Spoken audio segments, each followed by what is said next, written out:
El espejo de las paradojas.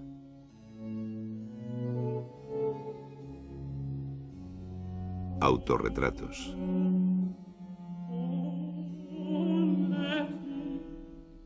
Rembrandt van Rijn, 1606-1669.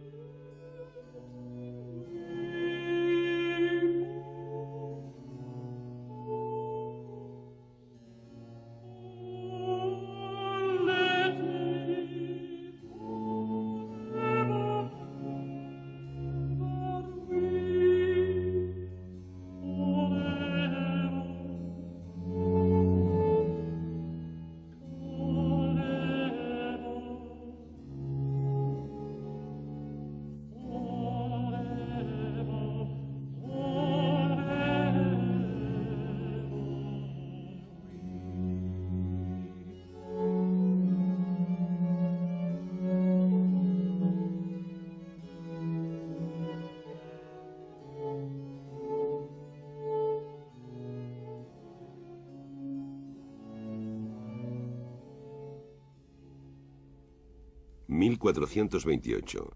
Masaccio pinta escenas de la vida de San Pedro para la Capilla Brancacci de Santa María del Carmen de Florencia, y aparece entre los que escuchan el sermón de Pedro.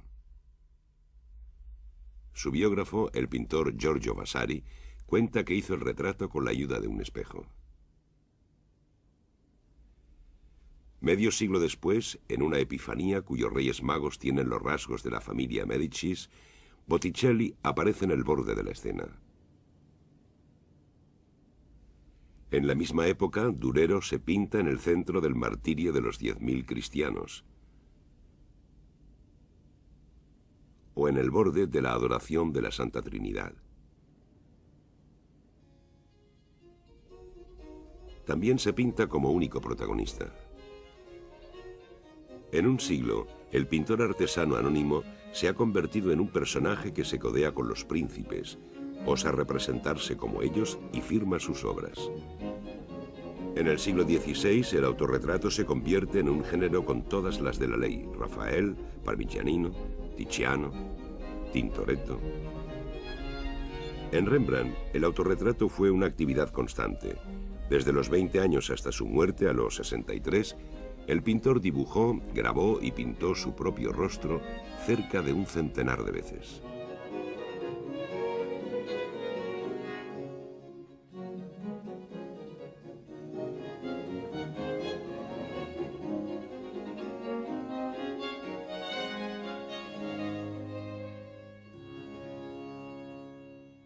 Ya en sus primeros cuadros, en 1625-1626, Rembrandt se retrata en escenas religiosas.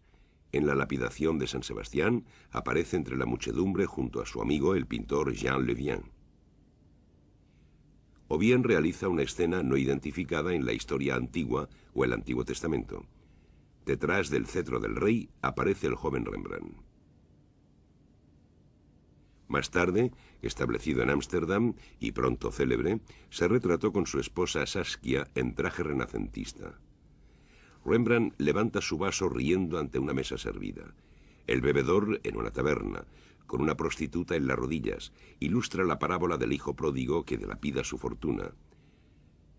También es una forma irónica de ponerse en guardia contra las tentaciones de la riqueza. En la misma época, Rembrandt, inspirándose en Rubens, que por entonces era el pintor más reputado, pinta el izamiento de la cruz. Se sitúa en el centro, entre los que crucifican a Cristo.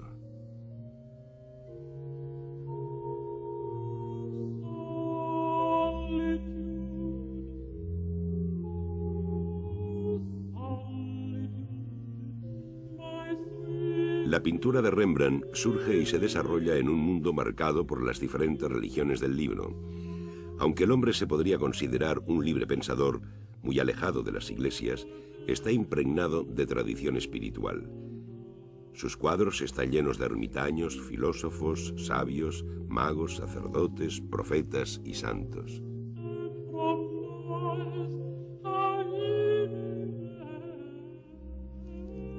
Al igual que estas cohortes de personajes meditativos, el pintor se representa con toda clase de trajes y posturas. pero en una luz especial, tomada de Caravaggio, a la que da un sentido nuevo. Rembrandt se sirve del claroscuro más bien para sugerir la intensidad emocional, la revelación, la meditación.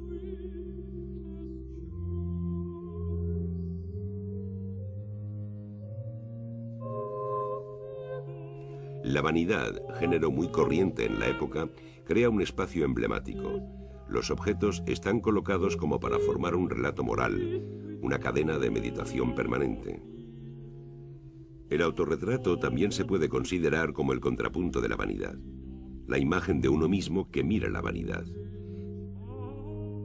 El espejo que aparece con frecuencia en las vanidades es lo que hace posible el autorretrato.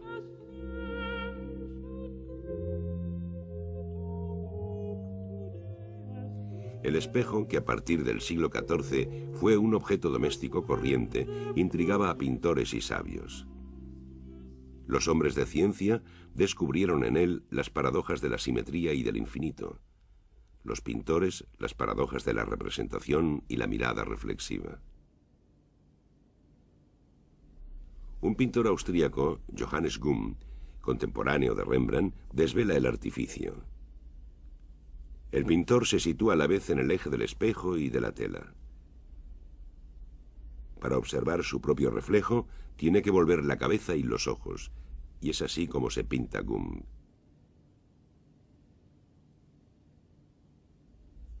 El perro y el gato que se amenazan podrían estar ahí para recordar que la mirada del pintor, elaborada poco a poco, es el resultado de un largo combate. De ahí la frecuente tensión que se percibe en los autorretratos. El lienzo, a su vez, se convierte en un espejo y el espectador tendrá la impresión de tener la mirada del pintor fija en él.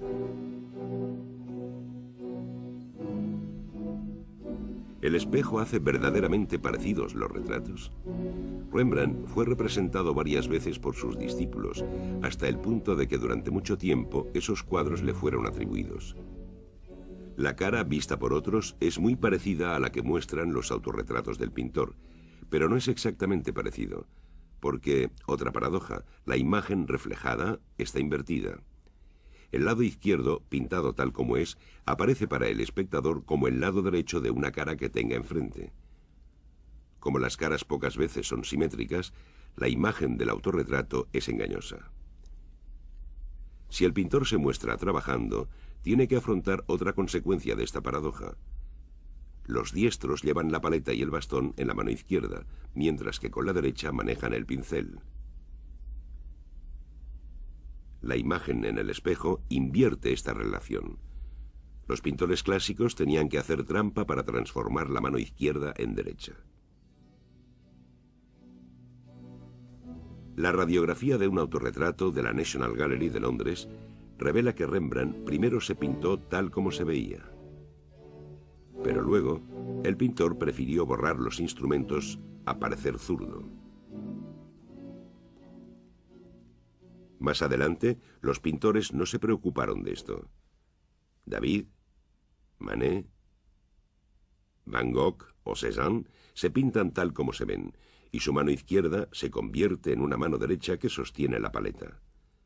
Las fotografías demuestran que Cézanne era diestro. Caillebotte, en un autorretrato, expone el fondo tal como lo refleja el espejo. Parece que está pintado con la mano izquierda. Y en el Moulin de la Galette de Renoir también se ve al revés.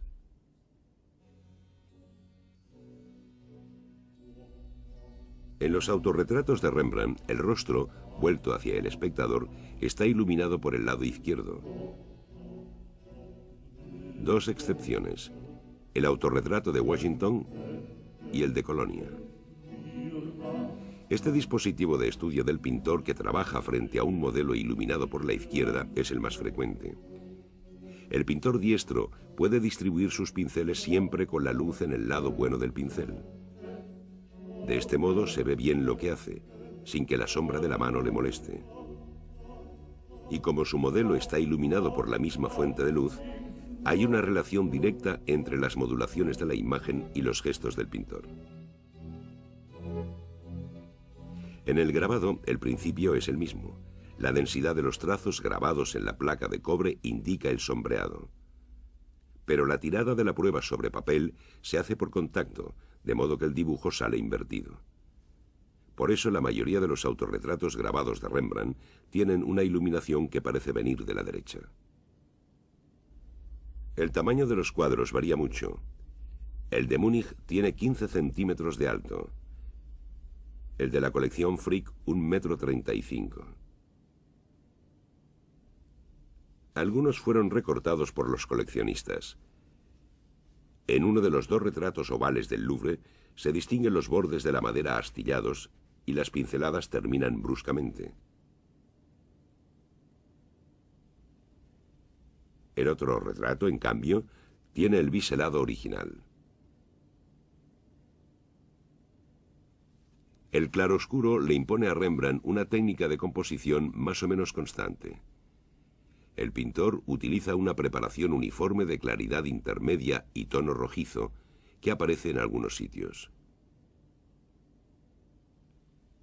Sin duda empieza con un esbozo ligero a media tinta y construye su cuadro distribuyendo los tonos oscuros en capas delgadas y luego los claros en capas más espesas. Termina con las partes más iluminadas y con los reflejos que, en general, son las zonas más empastadas. Desde los primeros autorretratos de 1629, la pincelada es visible.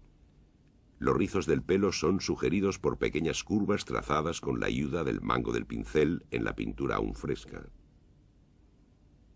De este modo, aparece la preparación de debajo y le da un tono rojizo al cabello. Esta rapidez de ejecución, esta aparente falta de acabado, debieron disgustar a muchos de sus contemporáneos.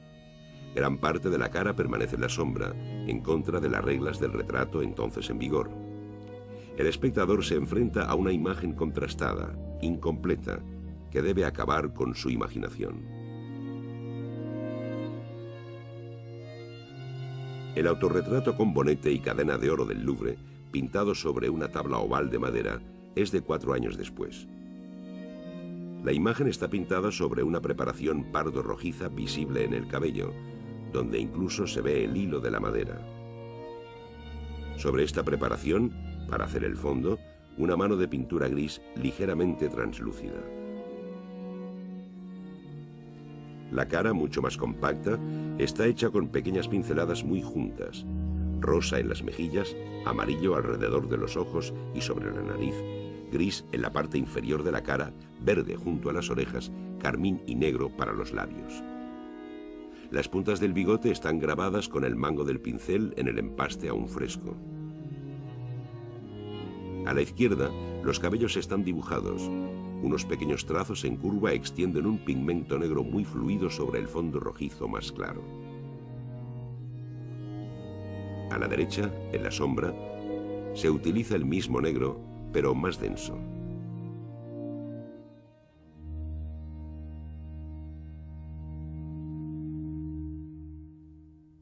La cadena de oro está recortada con la ayuda de arabescos de ocre. Los brillos se obtienen con empastes de amarillo y los destellos de luz con blanco. En el autorretrato de la colección Frick, fechado en 1658, las pinceladas se adaptan a las texturas. Entorchados del cinturón rojo, pliegues de la manga blanca, piel de la capa violácea, frunces de la camisa amarilla, relieves negros y dorados del brocado, brillos del bastón de plata. Una vez más, pinceladas mucho más finas esculpen el rostro y sugieren arrugas, hinchazón, acné rosácea, brillos macilentos. En aquella época, en Holanda, estaba de moda pintar cuidadosamente las materias y las carnaciones. En cambio, Rembrandt deja que se desborden grandes manchas de pintura. Empaste, chorro, frotis, raspadura. El pintor se interesa por la materia de sus pigmentos y los esculpe para generar una textura alusiva. El parecido ya no se consigue a base de paciencia, del acabado, sino con la velocidad del gesto, en la lucha con la pasta. Los cuadros de Rembrandt muestran la pintura en el proceso de hacerse. Rembrandt solía ir a las subastas, donde compraba lotes de vestidos, armas y sombreros viejos. En sus autorretratos lleva numerosos disfraces. Para varios autores esto denota una personalidad extravagante, pero a menudo los accesorios y las situaciones tienen su explicación. El pintor se retrata varias veces con piezas de armadura, gola o casco. Las piezas de la armadura podrían ser una especie de símbolo patriótico. Las provincias holandesas acababan de conquistar su libertad contra España. Minerva, diosa de la guerra, simbolizada a menudo con su armadura y su casco, reemplaza poco a poco a San Lucas como protectora de los pintores. La representación de las superficies metálicas, con sus brillos, también es una ocasión para que el pintor luzca su destreza. Por último, la armadura es símbolo de la precariedad de la gloria. A menudo Rembrandt lleva puesto un birrete o una boina. Derivado de la boina académica, este gorro se asocia con los artistas y su vida libre.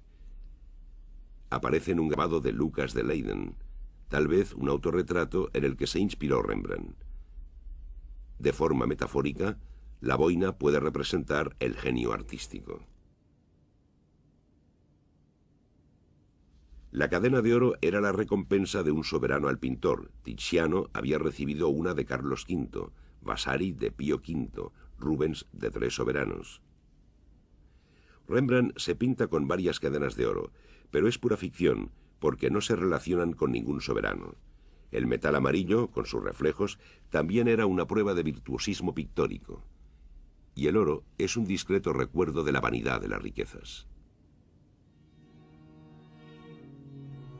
Al dejar Leiden, tranquila ciudad universitaria, para irse a vivir a Ámsterdam, capital cosmopolita, el pintor cambia de posición social. Tomando ejemplo de Rubens, que se pinta con un soberbio sombrero, Rembrandt se graba vestido de burgués, con sombrero. Como ya hicieran Rafael, Miguel Ángel y Tiziano, el pintor firma por primera vez solo con su nombre de pila, Rembrandt.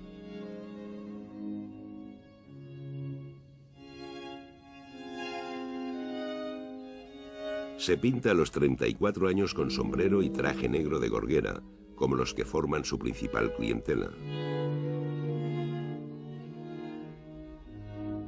Los contemporáneos de Rembrandt se visten sobriamente de negro, pero a veces les gusta disfrazarse. Muchos de los autorretratos muestran trajes ricos y coloridos a la moda de más de un siglo antes.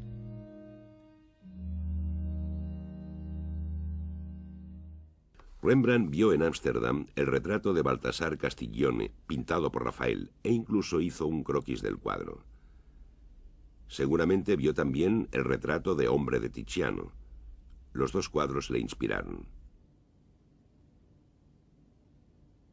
A los 34 años se pintó con traje renacentista en la misma postura altiva de los personajes de los grandes pintores italianos. En el autorretrato con traje oriental, el plumero, el turbante, la capa, la túnica de raso y el cinturón forman un catálogo de materias difíciles de reproducir en pintura.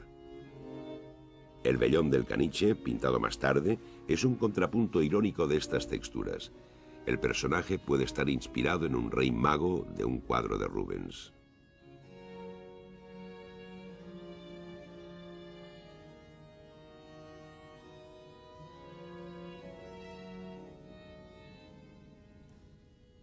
Rembrandt se retrató en sus comienzos en su taller de Leiden frente a una tabla de madera colocada en un caballete.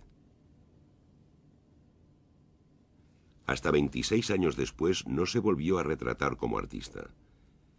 A partir de 1652, en efecto, en sus autorretratos pintados, uno de los vestidos más frecuentes es un blusón de cuello abierto sujeto con un cinturón.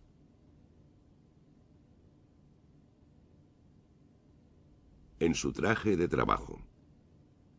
Lo podemos ver en una serie de grabados en los que Rembrandt aparece asomado a la ventana dibujando. Los pintores de su tiempo se representaban favorecidos, muy bien vestidos. Rembrandt se muestra trabajando, sin afectación. está desaliñado, con turbantes informes. En el cuadro del Louvre, la paleta y el bastón de apoyo son, con el rostro, los únicos elementos que surgen de las sombras. En el cuadro de Kenwood House aparecen los mismos instrumentos de trabajo. Los arcos de círculo del fondo han dado lugar a toda clase de conjeturas. Símbolos cabalísticos, atributos de la perfección divina, figuración del arte, o también signos del virtuosismo del artista capaz de trazar un círculo perfecto a mano. Quizá solo se trate del esbozo de un mapamundi, como los que aparecen con frecuencia en la pintura holandesa del siglo XVII. Para el viejo pintor sería una forma de expresar que es consciente de su universalidad, o quizá otro recuerdo de la vanidad del mundo. La última máscara es la del viejo sabio. Rembrandt se pinta como San Pablo. El santo se puede identificar por las escrituras y la espada que atraviesa su manto. Pablo fue la principal fuente de inspiración de los teólogos de la Reforma, porque había predicado la justificación por la gracia. Uno de los cuadros más enigmáticos es el de Colonia. Rembrandt se pinta mucho más viejo que en los otros retratos de aquellos años, y con una risita burlona. A la izquierda se distingue una silueta. El lienzo fue recortado y repintado en algunos sitios. La radiografía revela una mano derecha con un pincel, que luego fueron borrados. Gracias a un cuadro pintado 20 años después por un discípulo de Rembrandt, podemos entender la escena. Puede tratarse de un episodio de la vida legendaria de un artista de la antigüedad, Zeuxis. Cuando estaba pintando a una vieja de aspecto cómico, el pintor tuvo un ataque de risa tan fuerte que se murió. A Rembrandt le tacharon a veces de pintar personajes feos en mundos sombríos. El hecho de pintarse mucho más viejo, como un anciano gesticulante, pudo ser una forma de defender su originalidad. Y la alegoría era clara. Ante la vejez y la muerte, todos los pintores son iguales. La contemplación de su propio rostro es, en Rembrandt, una meditación sobre los simulacros y la vanidad de la carne. De joven, ensayó consigo mismo la expresión de las emociones. La serie de los autorretratos pinta la historia del rostro. Cabello abundante, rizado, nariz gruesa, cara llena, boca a menudo entreabierta como si le costara respirar. Rembrandt sabe que no es agraciado. Observa los estragos de la edad, de la adolescencia desgreñada a la edad madura triunfante y de la edad madura a la triste decrepitud de la vejez.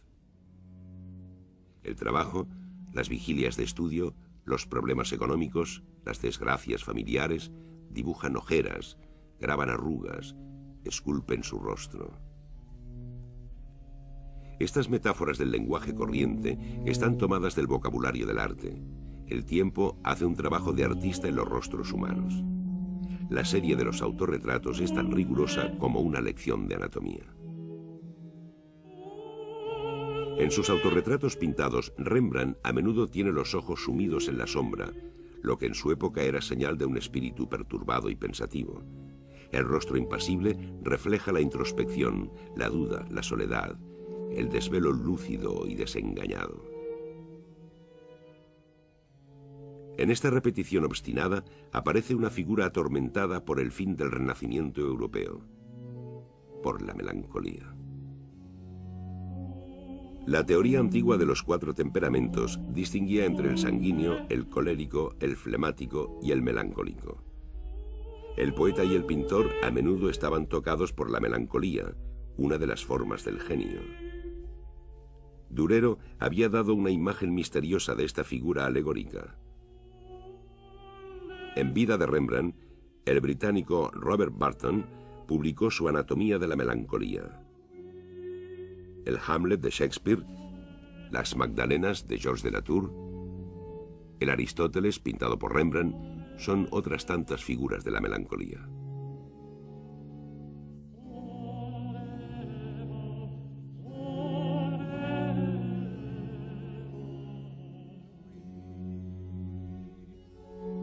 Hoy repartidos en una treintena de colecciones, los autorretratos de Rembrandt, demasiado cotizados, seguramente nunca podrán reunirse en una exposición.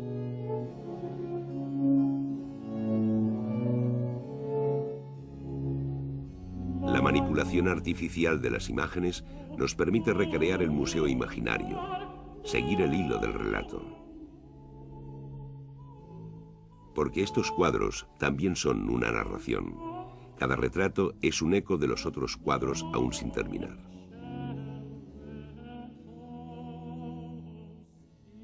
Y en estos otros cuadros, ¿es el ojo del pintor lo que vemos discretamente disimulado entre los remolinos de la imagen?